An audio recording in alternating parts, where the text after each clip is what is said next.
আসসালামু আলাইকুম, বিসমিল্লাহির রহমানির রহিম। আমাদের ব্রয়লার মুরগি বনবিড়িতে কামড়াইছে, সেগুলো আপনাদের দেখাবো, অর্থাৎ সেগুলো বলবো ইনশাল্লাহ। আমাদের এই মুরগিগুলো আপনাদের অনেকদিন আগে দেখাইছিলাম। তখন একটা ওজন ছিল 200 গ্রাম, একটা ওজন ছিল 400 গ্রাম, এরকম ওজন ছিল তখন। আর এখন আমরা মাপতেছি, এখন ওজন হয়েছে 1 কেজি 100 গ্রাম, 1 কেজি 400 গ্রাম, এরকম ওজন এখন হয়েছে। অনেকদিন হয়ে গেছে, কিন্তু সেই তুলনায় আমাদের মুরগিগুলো গ্রোথ আসেনি। তো গ্রোথ না আসার একটা কারণ আছে। আমরা যে মুরগির ঘরের চালিটা তৈরি করছি, সেই চালিটা হচ্ছে কি প্লাস্টিকের যে জালগুলো আছে, নেট জাল, ওইটা দিয়ে আমরা চালিটা দিয়েছি। তো এই চালিটা মানে 4-5 দিন আগে দেখি যে এক জায়গায় অনেকটা ফুটা হয়ে গেছে। তো ফুটাটা এমন ভাবে দেখা যাচ্ছে, মনে হচ্ছে কেউ আগুন দিয়ে মানে স্যাক দিয়ে ফুটা করছে। তো আমরা সবাই বলতেছিলাম এইখানে মানে আগুন দিয়ে স্যাক কে দেবে, মানে এই জায়গায় কি আসবে। তো সেই ফুটাটা আমরা তখন ভালোভাবে বেঁধেছিলাম। পরের দিন সকালবেলা যখন আমরা মুরগির ঘরে আবার আসছি, তখন দেখি যে সাইডে আর একটা ফুটা হয়েছে। তো এই ফুটাটা দেখে মানে আমরা বলতেছি যে এরকম প্রত্যেকদিন এক একটা ফুটা হচ্ছে, কৃষির জন্য যে ফুটা হচ্ছে, মানে এইটা তো দেখার দরকার। তো যে রাতটা গেছে আজকে রাত, তো এই রাত্রিবেলা আমাদের মুরগির ঘরের সাইডে যে খেড়েপেলাটা আছে, খেড়েপেলার সাইডে আমি মানে বসেছিলাম যে অরিজিনাল মুরগির সঙ্গে কি হচ্ছে। রাত যখন 11টা একটু কম বেশি বাজে, তখন দেখি যে 5টা-6টা বনবিলা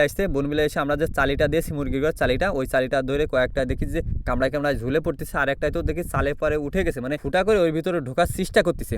তো আমি যে হাই বলবো, কিন্তু হাই বলার শক্তি ছিল না, মানে শরীরটা পুরো অবাস হয়ে গেছিল, মানে ভয়তে এতটা অবাস হয়ে গেছিল কি বলবো, মানে পুরোটা মানে আমার কোনো হুঁশ ছিল না। তো আমি বিহুশের সঙ্গে হাই বলেছিলাম। তো আমাদের দুইটা মুরগি মারা গেছে, আর কয়েকটা মানে আঙ্গুল ছিঁড়ে নিয়ে চলে গেছে। তাজা মুরগির এরকম আঙ্গুল ছিঁড়ে নিয়ে চলে গেছে, মানে দেখে খুব খারাপ লাগতেছিল। আর কেউ মানে 2-1 জন বলতেছে যে আমাদের মুরগি ঘরের সাইডে কারেন্ট দিয়ে থুতে। তো আমি বলছিলাম না, কারেন্ট যদি দেওয়া হয় তাহলে তো যে কোনো অঘটন ঘটতে পারে, তার জন্য মূলত আমরা কারেন্ট দিচ্ছি না। আর এই বনবিলাইগুলো মানে কিভাবে দমন করা যায়, কিভাবে নাই মারা যায়, আপনাদের কাছে যদি কোনো বুদ্ধি থেকে থাকে আমাদেরকে বলবেন। আর মানে আমাদেরকে বললে অনেকটা উপকার হয় আমাদের। আর আপনাদেরকে বলতে চাই যে আপনাদের খামার থেকে সবসময় বিলাই কুকুর দূরে রাখবেন। কোয়েল পাখি কিংবা কবুতর কিংবা দেশি মুরগি কিংবা ক্যাম্বেল হাঁস, এর থেকে সবসময় মানে এইটি যদি চুমকা ভয় পায় তাহলে কিন্তু ডিম পারে না। আর আমি যদি বলি ডিম পারে না, তাহলে কিন্তু ভুল হবে। ডিম চুমকা ভয় পেলে খুবই কম ডিম পারে। তার জন্য মূলত আমাদের খামার থেকে সবসময় বিলাই কুকুরটা দূরে রাখবো। আমরা সব সময় এই জিনিসটা খেয়াল রাখবো।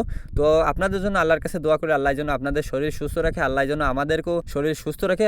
আসসালামু আলাইকুম রহমতুল্লাহি তাআলা ওয়া বারাকাতুহু।